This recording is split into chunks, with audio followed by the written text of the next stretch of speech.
Today's edition of Mac Voices is supported by MacVoices Magazine, our free Flipboard magazine that brings you some of the best Mac, iPhone, and iPad productivity tips on the web. High in signal, low in noise, just like MacVoices, MacVoices Magazine includes information on how you can get more out of your Apple technology. Subscribe at MacVoices.com/magazine or search for MacVoices Magazine on Flipboard. And by Take Control Books, the answers you need now from leading experts. Learn more and download yours at TakeControlBooks.com. Welcome to the MacJury on Mac Voices. This is the Talk of the Mac community. I'm Chuck Joyner. Folks, this is another one. We keep doing these. Another one of our first weekend with shows. This time, it seems only appropriate that it would be the first weekend with the iPhone 6S and 6S Plus, depending on your preference. And we have an extremely distinguished panel together. This might be one of the most distinguished panels we've had in a long time together to talk about this. So I'm going to go from left to right on my screen, which I don't think has anything to do with anything. First up, Mr. Dave Hamilton. Dave, it's great to see you. Thanks, Chuck. It's great to be here. Thanks for having me. It's been a while. Yes, and I'm glad that you are, well, more or less in one piece. More or less held together with a little splint here because I had a minor incident where a 10-year-old boy knocked me over and won. Well, I hope you're sending him the bills. He felt so bad about it, but it will be all right. We'll make it. That's good. Yeah. So when you're not here talking about the new iPhone, where can we find you? You can find me on Mac Geek Gab, where I do a podcast every week. I write some, of course, at our site, the Mac Observer, at MacObserver.com, and on Twitter you can follow me at Dave Hamilton. Great. Good to have you as always. Next up from across the pond, he's retired. What was it, to the conservatory? Mr. Don McAllister? Hello, Chuck. Yeah, the conservatory, hence all the greenery. I was explaining I was up quite late last night shooting the moon, and I disturbed most of the household. So it was the blood moon. It was the orange thing, in the sky last night. So I've sort of shooting the moon. Is that a euphemism, Don? Not really, not in the UK anyway. Okay. Yeah, that's what I'm glad you asked, Dave. I was going to ask. Photographing the moon. There you go. There we go. So so this is a nice quiet space in the house where I won't disturb everybody else. So that's the aim anyway. Probably the cats will be upset, but never mind. But I'm Don McAllister from Screencast Online. You can find all my weekly tutorials over there, and I'm also on Twitter as Don McAllister. Great. Well, it's good to have you as always as well. Now we swing the other way and go west again to Mr. Steve Sande. Steve, it's great to have you. It's great to be back. I realized it's been since February that I think we did one of these. Wow, really? So it's been a while. It seems like just yesterday, but yeah, wow. So, yeah, and I think the last time you were here, you were talking about your current, then new venture, now well-established identity. Yeah, so I'm over at Apple World today. We're still plugging and chugging, even though we're a little bit worried. But you have to just keep trying and plugging away. I can also be found when I'm not at Apple World today. Can also be found over at Mac Sales, or otherwise known as OWC. I can be found over at the OWC blog, where, strangely enough, I was writing about astronomy yesterday and today. And, strange how this works. And like Don, I was out shooting photos last night as well. And also, I've got another venture that's going to be starting up here rather soon with some friends from well across the pond. So I can't really say anything about it, but coming up soon. Great. Well, we'll hope you'll come back and tell us about it when it's time to tell us about it. I sure will. Great.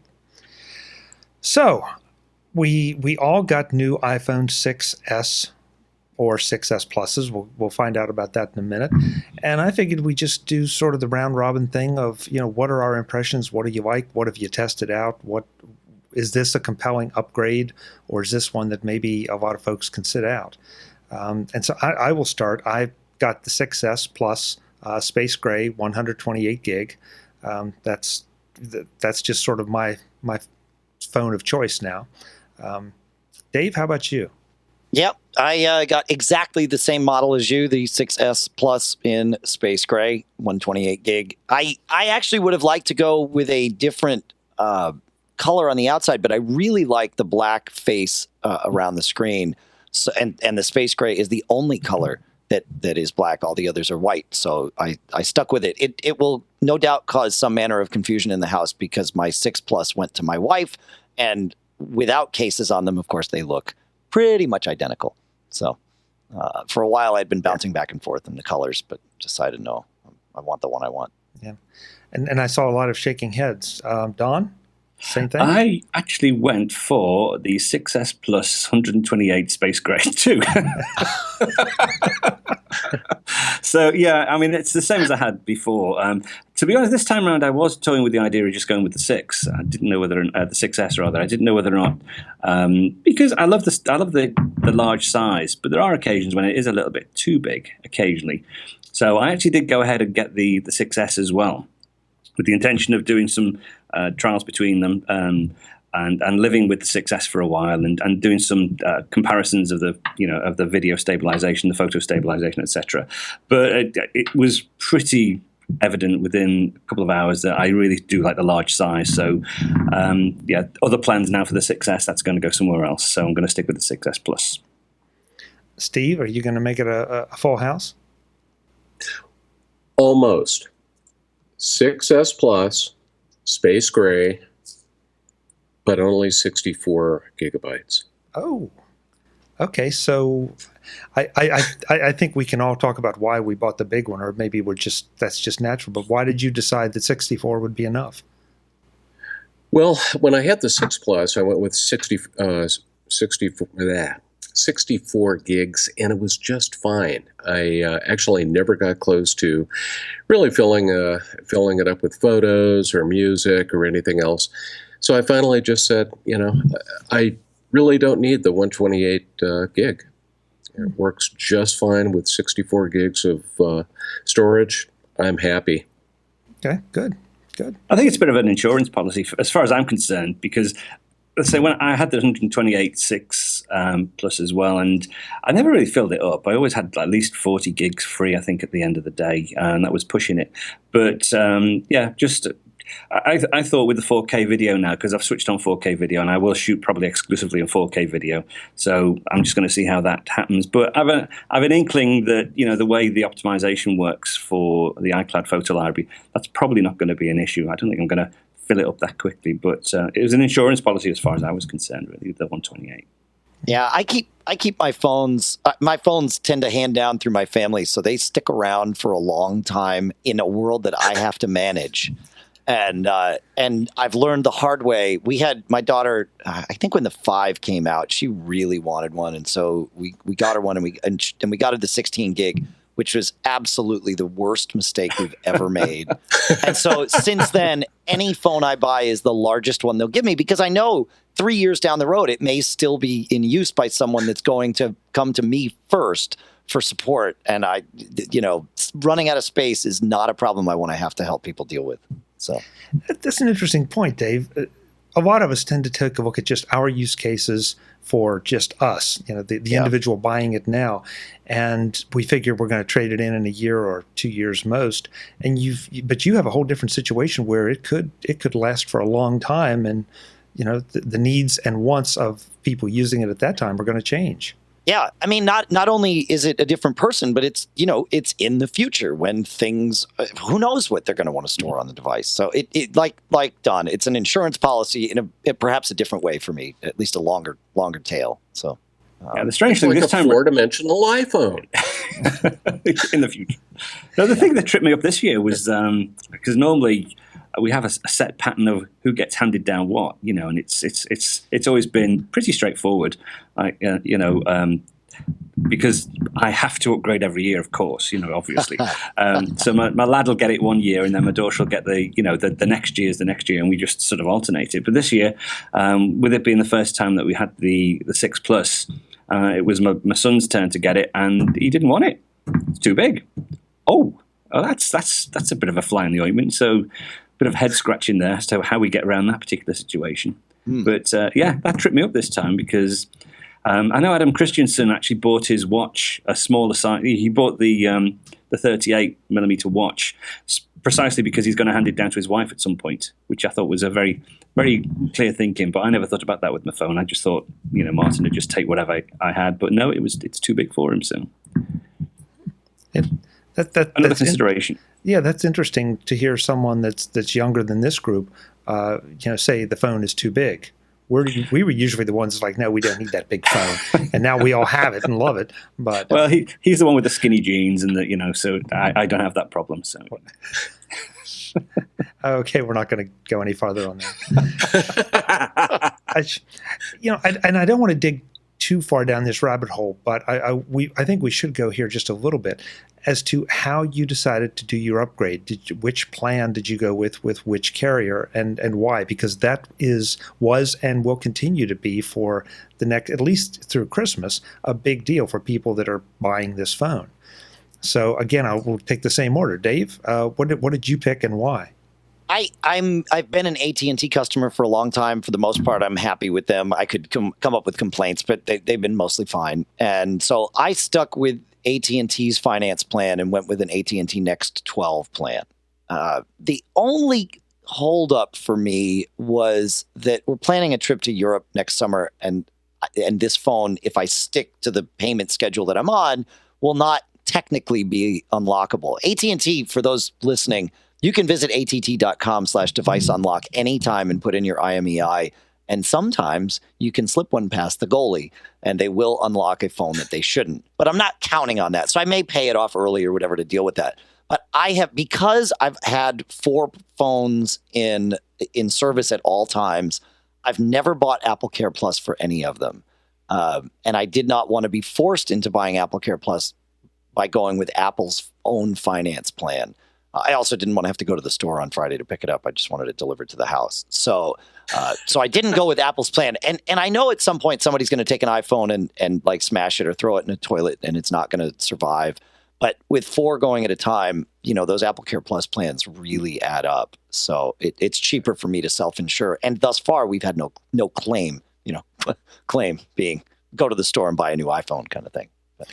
Now, you just mentioned paying it off. Is that going to be your plan, that when the time comes, whenever that does come, that you will pay it off and then hand it down?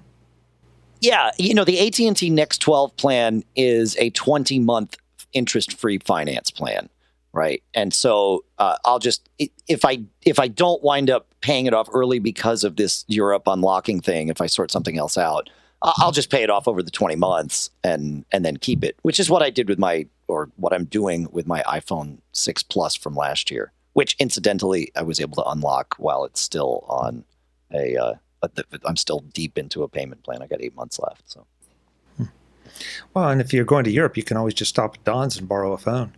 Yeah, we've been talking about that. I need to talk to you, Don. Yeah. Post jury conversation. That's right. Don, you'll have a different answer than any of us that you're in the UK. Yeah, I mean, there are lots of different plans. Virtually all the carriers now carry the iPhone, but it's just easier for me to get an unlocked. We can actually buy unlocked phones directly from Apple. So each year I just buy an unlocked phone and just take my existing SIM and pop it in, and away we go. But we have a carrier called 3 over here, which are fantastic, really good carrier, quite cheap. But the thing with me is they have this feel at home service, so that I can travel to like 13 or 14 different countries. And the data plan and the voice plan remains exactly the same and includes the States. So when I come across to the States, I just use my phone as a home, and it's fantastic. So really good service. So no real incentive for me to move to a carrier. And it's just so easy just to buy the unlocked phone. Saves a lot of hassles later on down the track. Dave, maybe that's what you should have done. Flown over, picked up one based on that carrier and come back. Well, I could have bought an unlocked phone here. Yeah. I could have just done the same as Don and just bought an unlocked phone from Apple. But I figured it's easier. I was pushing the buttons. It was 3 a.m. Yeah. It's just like, okay, this is fine. And if I need to, come January, if they still won't unlock it for me when they're not supposed to, then I'll just pay it off and we'll get it done long before we go to Europe. Yeah. Steve, are you in the same camp as Dave? Well, strangely enough, when I went out and started doing the pre-order process a couple of days in advance where they say, answer these questions. We'll show you how much the phone will cost and all that. I've never been in the Next program. I'm also an AT&T customer. Basically, I'm trying to replace the phones every year. And sure enough, when I went out there, it said, hey, guess what you can do? You can buy this at full price. And the interesting thing about that was, when I looked at it, it said no contract required, which I thought was very interesting. So I went ahead, I did spend the nest egg, and, fortunately, I got a pretty decent amount selling the 6 Plus. But the good thing about this is I now have a phone that is paid off, and like Dave, I really do a lot of traveling. I really have always wanted that capability of having an unlocked phone, and I tell you, when I try it, if AT&T does not unlock that thing, somebody's going to get hurt. Probably me. But anyway, yeah, you can do that today. It should just be unlocked. Yeah. Right. I mean, you should be able to just take like a T-Mobile SIM and put it in, and you'll know right away if that phone's locked. Yeah, it'll tell you. Yeah, I definitely ought to give it a try. I've only had it for 3 days now, and I just haven't had the time. My God. Anyway, I'll give it a try though. But yeah, I didn't want to switch carriers. I really thought about T-Mo. I used to have T-Mobile service before I went with my first iPhone and went over to Singular, over to AT&T.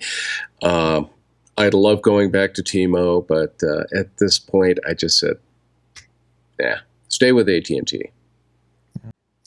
And you could almost write my story just like Dave's. I went with the AT&T Next plan. I was eligible for it, and so I said, that's fine. Still some questions in my mind about what's going to happen, come next year if I decide not to want to keep the phone and hand it off to someone else. And that in my mind is going to be an interesting little calculation to figure out what Gazelle and some of the used phone sites will give you for the then used iPhone 6S Plus. As opposed to what the additional payments will be. So whether I give it back to AT&T to get a new phone, and I also, like you guys, I want and need the new phone early so we can do these first weekend shows with. And we've all justified our purchases just by being here. Yeah, exactly. Exactly. We need them. Yeah. Which I say with a twinkle in my eye. That's right. Yeah. Well, there's some truth to it. So I wonder what's going to happen next year if I still have. If I decide to give it back to them, how is that logistically going to work? And I'm almost thinking, it may be just smart and easier to just pay it off, own it, either resell it or hand it down, and then move on with a new phone. This edition of Mac Voices is supported by Take Control Books, the answers you need now from leading experts. The Take Control team has been busy publishing books that are among the best ways to learn some of the most important software titles in the Mac space. In Take Control of Your Apple Wi-Fi network, Glenn Fleischman makes sure your wireless connection to your Mac, iPhone, iPad, and any other Wi-Fi devices you have is operating at peak efficiency. From setup to troubleshooting, password protecting to bridging, Glenn helps you make it happen. Kirk McEllister gives you an introduction to one of my favorite audio utilities in Take Control of Audio Hijack. Capture any audio on your Mac and enhance the process by using Audio Hijack's built-in filters and processing power. Kirk shows you just how easy it is to build powerful workflows just by dragging and dropping what you want. Kirk is also the author of Take Control of iTunes 12, the FAQ, a guide to not only Apple's increasingly important and complex media organizer and player, but also Apple Music, with all of its features and options. Take Control of Keynote by Joe Kissel isn't just a guide to Apple's stellar presentation program, but also delivers some training on how to make your presentation the best it can be and make you the best presenter you can be.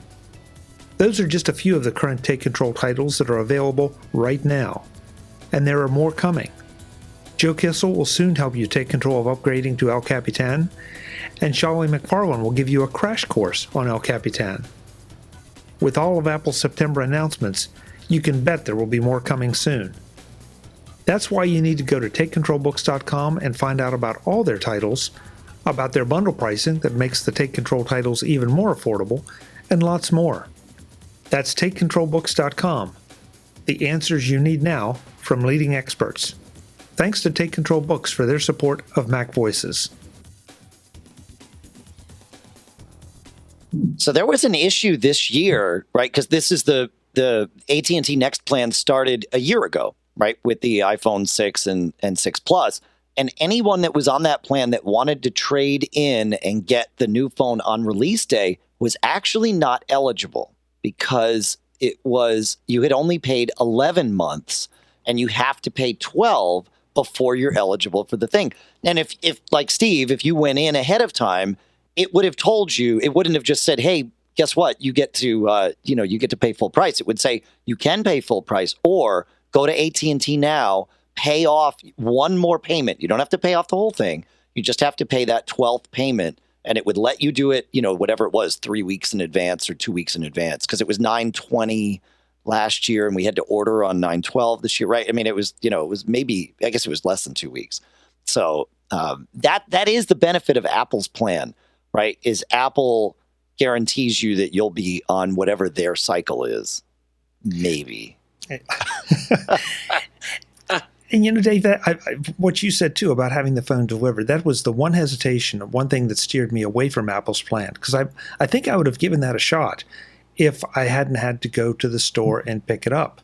And I still haven't quite figured out why they decided to do it that way, other than just, the fact that it's new and they wanted to do their usual control thing. Well, I don't think they weren't ready. The paperwork and all of that was not ready. Basically, what they had you do was promise to come and buy it in the store. And they knew that, a week or whatever, 2 weeks later, they would have all the stuff ready for you to sign. The hint was on the site. It said pre-orders must be picked up in store. But I think if we were to check now, I think you could do the Apple plan online with home delivery. Mm. Okay. At least that was you know what? I haven't looked, and I should have. But that was sort of the message they were sending ahead of time, was that we just we can't process this from you at 3 a.m. or midnight, depending on your time zone, on the 12th when you order. So we're going to punt on that, and you get to do it in 2 weeks in the store. Because it's silly. There's no reason you can't agree to a loan online. They just didn't put it together in time. Right. Heck, their website barely worked that night. So I've we can go down that hole if you want. I know I had to use my iPhone to order because the website I was actually on a boat on the shores of Alaska, and it worked fine. It was great, but it was through the iPhone app. I just didn't even bother trying to get the website up. Yeah, I ended up using the the Apple Store app, and I had absolutely no problems. It went right in, bow. Just amazing. Very quick. Yeah, same experience. So we now have it in our hands. We've had a few days to play with it. Steve, favorite feature, best feature? What has really caught your eye about this phone? A couple of things right off the bat. I mean, probably the thing that just amazes me the most is Touch ID on this device. Is so fast. I used to you'd put the thumb on there and you'd wait for, it seemed like a second or two, and finally it would just, unlock and do its thing. Now it's like you just barely put your thumb or forefinger, I usually do thumb and forefinger for both hands because I never know which hand I'm going to pick it up with. But anyway, it unlocks so damn quickly. It's amazing. Love that. I really, really, really like the old quick actions. I mean, that is just so cool to be able to go in. If it's like, it's just, I find that to be one of the top features on here. I just absolutely love that.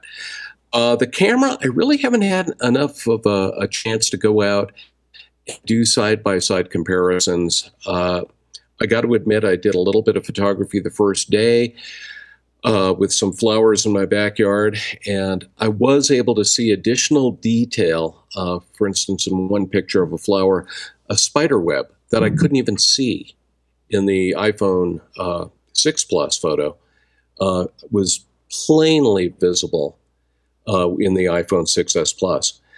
So I thought that was great, but I haven't had a chance to try 4K video. I don't even have a computer I can play 4K video on, so or a 4K TV. So I can see that this thing is going to be really expensive for me because I'm probably going to have to go out and buy a 4K TV. What else? Just about every app just seems to come up unbelievably quickly. One thing that used to drive me nuts on the iPhone 6 Plus, I've got a ton of photos, of course, in the Photos app. I think it's like 48,000, something like that. And if an app had to call the photo library, I would sit there and wait and wait and wait and wait. And then it would finally come up and I could select the photo. Not anymore. It's like almost instantaneous that I'm able to grab those photos. So everything about it. Speed. It's not heavier than the other one. Well, allegedly it is, but I really like this thing. Don? Hello.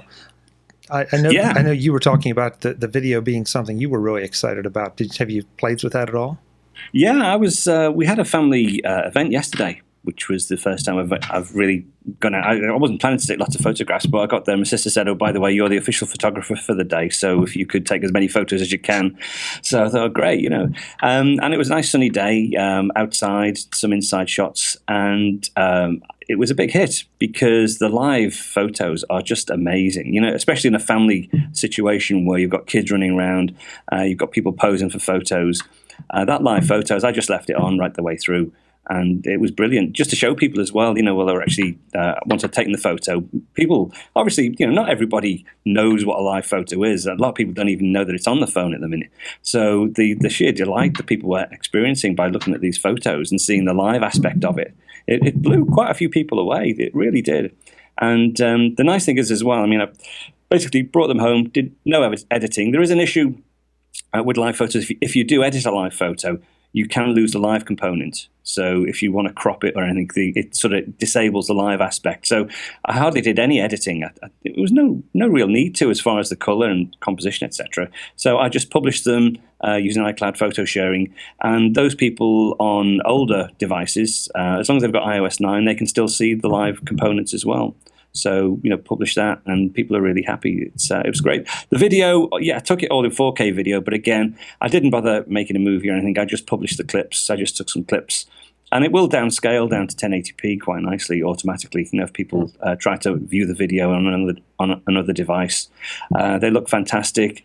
I'm really, really pleased. They seem to pop. The photos seem to pop. The contrast and the colors are really vivid.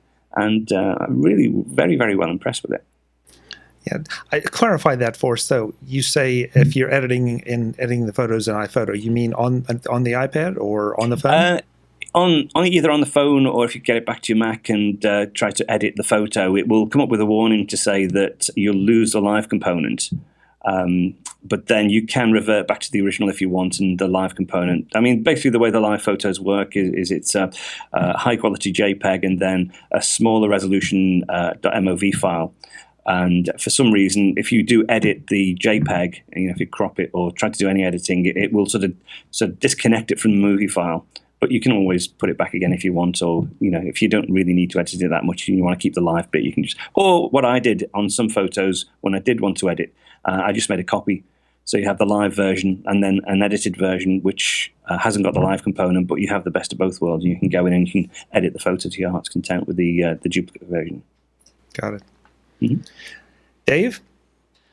I'm really enjoying a couple of things. The Force Touch, or I'm so used to the 3D Apple Watch. Yeah. Thanks. Yeah. The 3D Touch is really interesting, and it's one of these things. Obviously, it's brand new, and it's not part of my language with the phone yet. So I have to. I've got to give it time to get there. But already, I'm finding myself using it, especially in mail and moving around.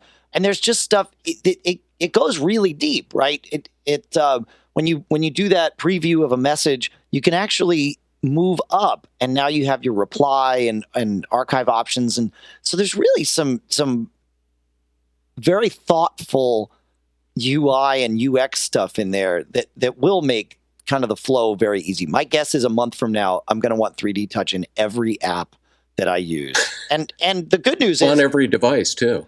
Well, that's the other thing. It's going to take a while. Yeah, exactly. So that's one of the things I like.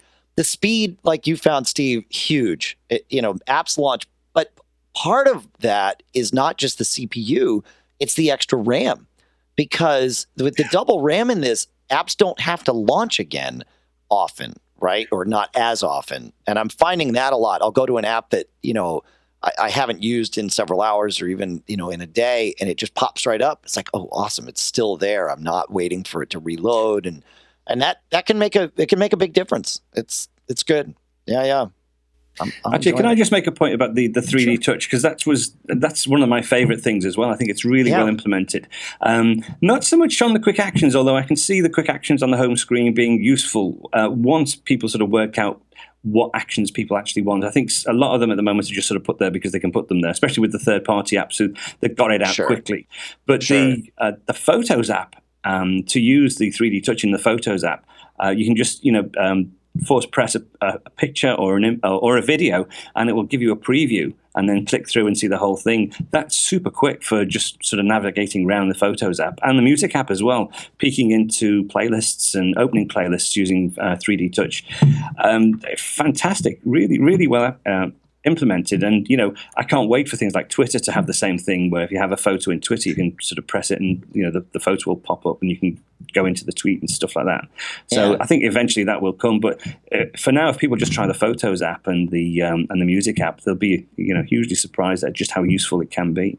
Yeah, it's going to be like the watch, right? You've got to start pushing on all kinds of things to figure out what has it and what doesn't. But that's listen, we bought the phones on day one.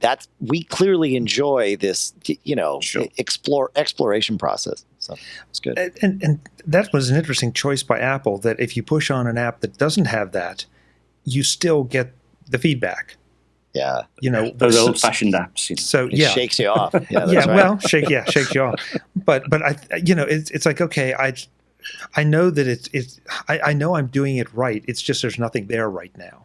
And as opposed to just pushing and not having anything happen. So I think that was a really, really nice choice, because it helps me remember that, oh, okay, this does work, and it's training me to make sure I push on everything at some point to see what's there. But that's only true on the home screen, right? Once you're in an app, you can push as hard as you want, and there's no reaction. That's a fair point. Yeah. Yeah. Because that's what I've been enjoying, is just not having to go inside apps necessarily to find out what I can do with them. That's true. It's a good litmus test. If the home screen icon doesn't respond to 3D Touch, probably the rest of the app isn't going to either. I mean, that's not a hard and fast rule, but it's a good litmus test. Yeah. I have to say that the 4K video, I'm with Steve. I don't have a 4K TV, but I do have a Retina MacBook Pro, and I shot some 4K. Dave, the band Kicks. They played Saturday night in Baltimore, and I took some just unbelievably gorgeous video with this. It looks fantastic. Putting it even up on an Apple TV, it looks better than the iPhone 6 did. It's just it's great, and in that challenging lighting environment and all, with the really saturated colors, the detail is just amazing. I mean, that to me is the killer feature for this phone. The 3D Touch is going to be in, like you say, a month, 2 months, 3 months, as the developers get a hold of it. But man, the video is just absolutely phenomenal. Yeah, of course. The other benefit of 4K is the ability now to do true digital zoom and cropping and panning of your video. So that if you still want to shoot in 1080, if you still want to output in 1080p, you can shoot in 4K, and then you can crop it down, and you lose no resolution. And it's great. I mean, I've used that a lot. Not so much with the iPhone, but on my other 4K camera that I have. I actually shot a concert. It was like a dance show. And basically, I just left it on the tripod and shot the entire stage. And then in post-production, then I could zoom in and I could pan across the stage and zoom out again. And it's just fantastic, because otherwise you're trying to preempt where they're going to be, and you don't know in some of these dance shows. So this was great. Shot it in 4K and just zoomed in and zoomed out using Final Cut Pros, and it worked really well. Yeah, to me, I think that's really the purpose of 4K. I'm not At this convinced. point, yeah. I'm not convinced we need 4K on our TVs. I don't. I mean, I know. Obviously, we can get them, and yes, if you get real close, you can tell the difference. But I'm not convinced that it matters. I really am not. But shooting in 4K absolutely makes sense. It's like recording music, right? You know, you're going to record at 2496, of course. But it doesn't matter if you listen at that. You're not going to tell a difference. It matters less with music than it does with video. But. Oh, I hear a Pono discussion coming, but we're not going to. Oh, no. We're not going to get it. Neil Young and Bruce Botnick hate me enough. I'm good. So. Well, I think they have made it so you don't have to worry about it because it will play on pretty much anything. It'll just automatically downscale and render out the resolution for the Apple device. I mean, it might be different if you're exporting that file to another device, might have a few problems. But I think if you try and play that video within the Apple ecosystem, it's probably going to be okay. Something that surprised me especially when I was shooting 4K and even when I was playing it back, the phone didn't even get warm.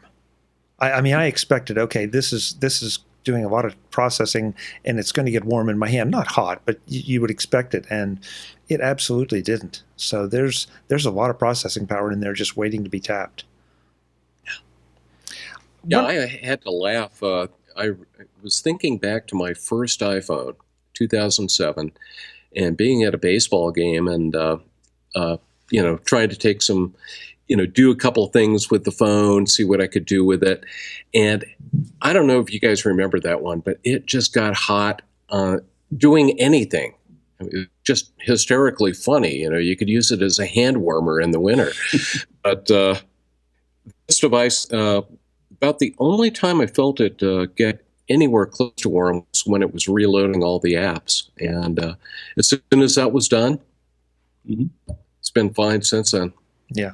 Great device. Yeah. Actually, it was funny you mentioned the speed of the Touch ID before. I've seen a couple of tweets today from people who are trying to relearn how to use the home button and not press it full on, but just tap it on the edge so they can actually see the notification screen.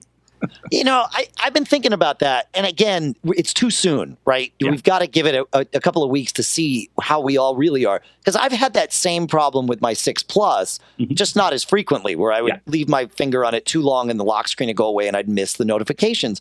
And I wonder if the solution isn't a software solution where if you have notifications, it doesn't dismiss the lock screen. It unlocks it and makes it swipeable to dismiss, but leaves the notifications up there for you to see. And if you don't have notifications, then the screen gets dismissed anyway. Yeah, that would be useful. I think so. I mean, I feel like, and I realize, you don't want to engineer every feature in because then it becomes a disaster to manage. But that's bothered me enough in the past that I've decided Apple should do that. So. You're the first person, or this is the first time I've heard anybody express it as a negative, that it's too fast. And your point is well taken. But it's just, I mean, I like it. I like to be having it up and ready to go before it's out of my pocket almost. Oh, I do too. I don't want the speed to go away, but I also don't want my notifications to go away. And part of that is because, again, I'm managing this device exactly the same way that I managed the 6 Plus. And I have some notifications that only show up on the lock screen and don't go to Notification Center. So, because I don't want Notification Center cluttered with everything, I had a good little system. Now, maybe my system needs to change. It'll be interesting to see how Apple evolves this, or if they just ignore it and let people kind of settle in. I think there's something to be said for adjusting to the speed of the new phone. I mean, again, totally. It's an interesting problem that we're talking about. It's too fast. It's wow. too fast. When was the last time you heard that about anything? Yeah. So, anybody use cases on this? The reason I ask is because I was just a little concerned about, I don't want to have to buy another round of cases if I don't have to. I don't want to have to wait for the manufacturers to retool. And they say this is what, a millimeter thicker or a couple millimeters thicker, but I think 2. Yeah, but I've had no trouble at all testing any of the cases that I like and use. We tested a bunch at TMO and couldn't find any that wouldn't fit. And that includes a CDO Obex waterproof case. And that fit. And that even fit with a glass shield on the front of my phone. So I don't think we're going to have any problems. No. Yeah, you figure if there's going to be a tolerance issue, that's where it would crop up. We didn't have any trouble. And Dave, I was listening to this weekend's Mac Geek Gab today, and you were talking about putting the glass shield on, which is a question I had in my mind as to whether the new Touch, 3D Touch, is going to make the glass shields or any of the films obsolete. Nope, no problem. I tested. I almost put the shield on like while it was loading all the software because I had time while it was restoring from my old backup, and then thought, no, I need to see what 3D Touch is like first, and then put the shield on. It was no different, and then no different with the third layer of the Obex case when I put that on and tested it either. Yeah. So, yep. I know. I expected somewhere along the line there's going to be a problem, but no, not yet. Yeah, and I confess I have not tried my Olo clip on this, so I don't know if because those tolerances are very tight, so I don't know if that'll make a difference or not. Yeah. That could be a little bit of a problem. That could be the one. That's right. Yeah. But overall, it feels like my 6S, just faster, better camera, with the new capabilities of 3D Touch. I moved to a new case just so I'd feel like I got a new phone. little psychology there, Dave? Pretty much, yeah. And you want to know interesting psychology, so a quick detour. I keep my phone in my left pocket, except not for the last 3 weeks because my left hand is less functional, especially getting stuff in and out of the pocket. So I had retrained myself to put the phone in the right pocket. When I moved to this case, the last time I had a case like this, which is a spec case and it's got my cards in it and stuff, I was with my 5S, and so that was obviously when I was putting my phone in my left pocket. Immediately, I started putting my phone in the left pocket again. It's like, man, we really are creatures of habit. It's ridiculous. We've kind of hit the marquee features here about the phone. Anything else that you really jumped out at you, or are those the major improvements? Well, there was one minor thing that really pleased me, and that's the I don't really organize the icons on my home screen. Well, on the home screen I do, but all the other screens I don't. So everything is normally found via search. And I did find that with iOS 9 that the swipe down from the middle of the screen to pull down the search panel seems a bit clunky. And it used to actually cause a bit of, the animation wasn't very smooth, and sometimes it would sort of overwrite each other, and it was a little bit buggy. But with the new phone, it's perfect. You just swipe down from the center of the screen, and that search panel pops up, and you're good to go. Just a minor thing, but it's that was a real irritation for me, and that's the new phone's cured that for me. Well, Don, was that an iOS issue, or is that a phone issue? I think it was an iOS issue. I think it was a performance with the other. It's just the way it's writing the screen out. It must be they can probably sort it out in software, but the phone sorted it out in hardware straight away, I think. Good.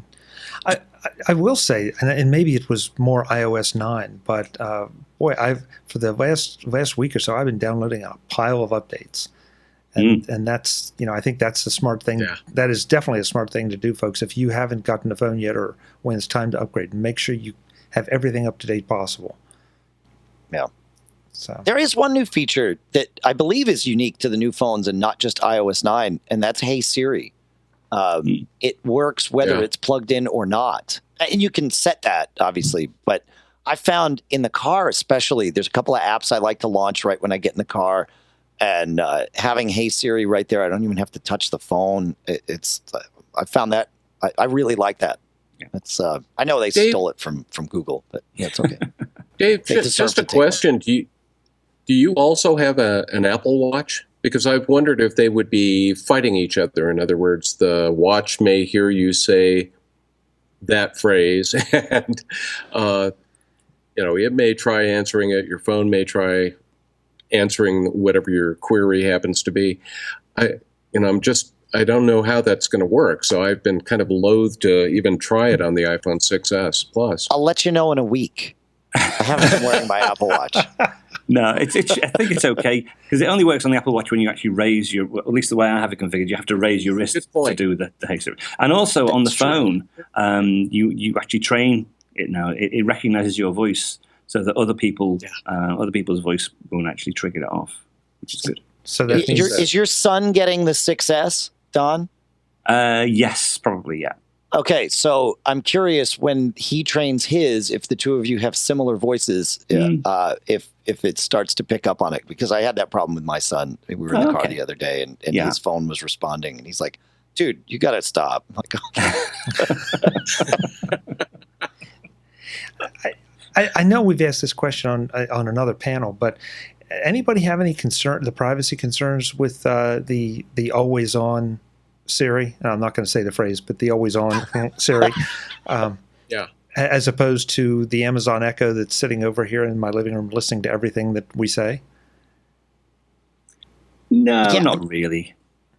It's one of those things, isn't it? You either, if you want the convenience of this technology, there are certain assumptions you have to make, and the assumption is that I trust Apple probably more than any other company to not do anything untowards with the data. So I'm fairly relaxed about it. Steve, I see you shaking your head.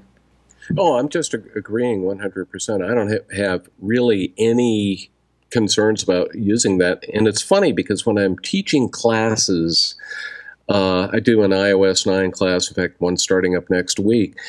But I get a lot of concern from people. They're going, "Oh my God, this Touch ID thing, it's sending my fingerprints all over the place." And I have to explain how that works. And you get the same type of question sometimes about Siri. Are they taking all my voice information and every question I'm asking and sending it out so the NSA can listen to it? And it's like, no. There's really, I think Apple really ought to do a much better job of explaining how these things work. And that, there really, in most cases, is no information that's passing that actual device. So I don't know. I just think it's an education thing that they really ought to take a look at very quickly. Dave, I want to make sure I get you in here because I know you've on your show you've made a number of tinfoil comment hats, not necessarily about this phone, but just in general. Is this something that bothers you at all, or do you trust Apple that much? It's worth saying I emotionally support all conspiracy theories, whether or not I intellectually support them. But I love them all. I do. I love every conspiracy theory. Like Steve said and Don said too, I trust Apple a lot more than I trust Amazon with the Echo. But the reality is, look around your house, right? How many cameras and microphones connected to internet-enabled devices are there? And then stop and think about it, and you'll find 5 more, right? I mean, they're just everywhere. So it's like, if they want to track me, my phone is probably the least. Of course, it's the easiest, but I trust Apple, so they're doing it some other way. It's fine. I don't know. I mean, life's too short to worry about this stuff, I think. Hey, I've got a great conspiracy theory. I've got 2 cats, and both of them are chipped. The chips are picking up my voice conversations. Yeah, that's right. Right. Yeah, exactly. Right. Exactly. So there's so many ways. And yes, I mean, the reality is somebody's collecting data on all of us all the time. Including this conversation here, but we're going to release this to the public anyway. So sure. And now they can, they shoot a laser at a potato chip bag and hear your conversation. I mean, it's at some point you just kind of say, all right, this is the world we live in. But I think Don, you were the one that made the point. If you're going to have this convenience, you've got to give some of this stuff up. There's no way around that. Yeah, it's like you can't have your cake and eat it. Really, you've got to make some.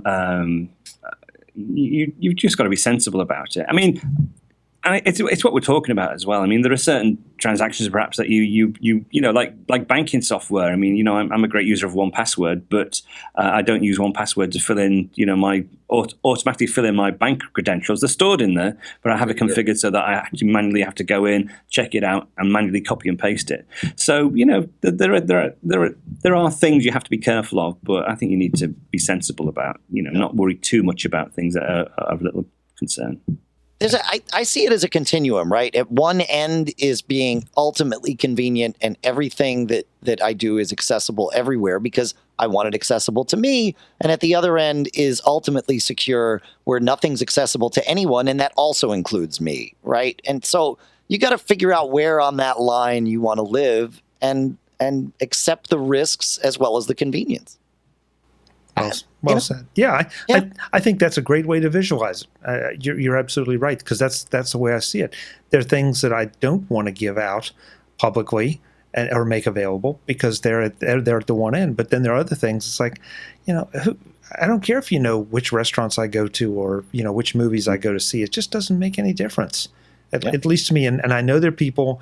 And people I respect that have slammed me down and said you're not thinking right. And okay, I realize but you're over on this side. You're to that far extreme, and I respect that. That's just not me. Yeah, I mean, I've always said I don't want to live somewhere where I have to I feel like I have to lock my house all the time. And some people think I'm nuts for that. It's like, that's fine.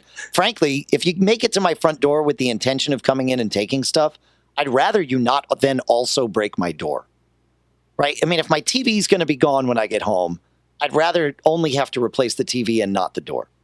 But the laser beams will get them before them anyway. So the minefield. We're good to go. Yeah, that's right. Yeah. The claymores on the walkway up front. That's right. Yeah. Yeah. So how about the big question to wrap this up? Is this an upgrade that people should get? And if you want to qualify that one way or another, feel free to. Don, how about if we give you first up this time? Yeah, it's always difficult to say people should get something. I mean, I think it is a worthy upgrade. I mean, the 3D touch, the Touch ID speed increases, the improvements to the camera, they're all really, really good upgrades. And it is. And I think they were correct with the tagline. It's the same as last year, but everything's different. Whatever they said, it is truly, a completely new phone, really. And if people are interested in tech and they want to take advantage of some of these new features, yeah, sure, go ahead. It's certainly not a minor upgrade. I think it's a huge upgrade to the phone. Dave, I think we're crazy, right? And that we buy new phones every year. I don't advise that for everyone. I will never change what I do, but I don't think everybody needs a new phone every year. So really what it comes down to for me is which path should people be on? Should they be on the plus path or the non-plus path, or the S path or the non-S path, right? Because the phones come out every year, and then like last year was the 6, and now we get the 6S series, and next year probably the 7, and then the 7S, because that's what's happened. So my answer to that is, is it more important looking at last year's versus this year's, which path should you be on? And I would say last year's. I think there was more new about the 6 and 6 Plus for the average user than there is with the 6S and 6S Plus. I'm not unhappy with the 6S Plus. If my wife said, I want to trade and you go back, I say, well, maybe not right now, honey. But I like the touch. I like the speed and all that. But I think, staying on that, if you want to feel like you have something relatively new, but you're not being crazy and doing it every year, I think being on the non-S path is the right one. And I know there's lots of people that'll disagree with me, but I just feel like for most people, these extra little bells and whistles, they're not that little, but they're not that big either. I would just say one thing though, which I agree, and that's fine. But I think the live photos, if you've got a young family, I think the live photos is worth upgrading for, because the difference it makes when taking photos of kids, etc., is quite significant. You're right, and that's a feature I've wanted for 5 years. Right, I've always wondered why it's not doing that. I still wonder why it wasn't a software upgrade for the older phones too. Yeah, that's. I mean, there may be a technical reason. There may be also a marketing reason. It's fine. But you'll get that next year in the 7, right? I mean, there are some trade-offs in doing that. But, yeah. So you don't think that 3D touch is significant enough to justify the upgrade? I think in a year, 3D touch will be a lot more significant than it is today. Okay. That's fair. Yeah. Okay. Steve? You get the last word. Well, first of all, I don't think it's crazy to upgrade every year, even if you're not a tech person. I've got a very good friend who every year, she's one of those people, she goes out and she says, oh, I'm not going to upgrade this year. I don't think the change is going to be that significant. It's not going to do anything. And then every year I show her one or two or three features of the new phone. And there's half of them she's just going, who cares about that? But there's always one feature she says, I've got to upgrade. And sure enough, she was one of those people who immediately, when they came up with the AT&T Next plan, she signed up for it so she could get a new phone every year. So first of all, I don't think it's too insane. I think also the carriers are almost starting to push that. I think they'd rather have people, do this on a regular basis. They're going to make a lot more money. Now, that being said, it was kind of funny because when the 6 and 6 Plus came out last year, my wife was saying, well, do you think I ought to upgrade? And it was one of those things where I kind of, I went back and forth and I said, I love the larger screen, especially on the 6 Plus. It is faster, but not amazingly so. Maybe wait a little while. This year, after one day, she asked the same question. Do you think I should upgrade to the 6S or 6S Plus? I said, absolutely, do it. It took absolutely no thought to tell her to go ahead and do it. And sure enough, I think she's eligible without penalty in November, so we're going to do it at that point. But good device. I just can't say enough good things about it. Really like it. Very interesting to hear each of you sort of pick out a feature and comment on it as a decisive feature, whether that's yes or maybe, but that's kind of the way you look at it. I feel like there are a couple key features here that are really important. I'm not sure that someone that can't, if they're just a casual user other than the live photos, I think that the other things may be lost on them, at least for a while, especially 3D Touch. I think that's going to come. As I said earlier, I'm in love with the 4K video, and unlike Don, I don't have 5 or 6 4K cameras sitting around. So only 2. Only 2. Yeah. Sorry, Don. Wow. Only 2. Now 3, right? With the phones. Actually 4. Right. Yeah. So he does have 4 lying around, Chuck. One in the Rolls, one in the Bentley, one in Okay. So, guys, thank you. This has been fun. Hopefully, it's been informative for everyone. It's always fun to do these shows because we never know who's going to feel which way about what. So one more time, we'll go around the room. Dave, folks can find you on Twitter as? At Dave Hamilton, and also MacGeekGab.com. You'll find me either place. Perfect. Don? Yeah, main website is screencastonline.com, where I still do my weekly iOS and Mac tutorials, and also on Twitter as Don McAllister. Great. Steve? Twitter is at Stephen Sande with a V, no PH. We don't go for that type of thing. And you can find me on appleworld.today. Great. Gentlemen, thanks for the time. We'll do it again. Folks, I'm Chuck Joyner. This is Mac Voices, the MacJury on Mac Voices. We'll be back with more soon. If you have a strong opinion about the iPhone 6S or 6S Plus, let us know. It's interesting. Want to know if you decided to do the upgrade or if you're going to sit it out. Until the next time, thanks for watching.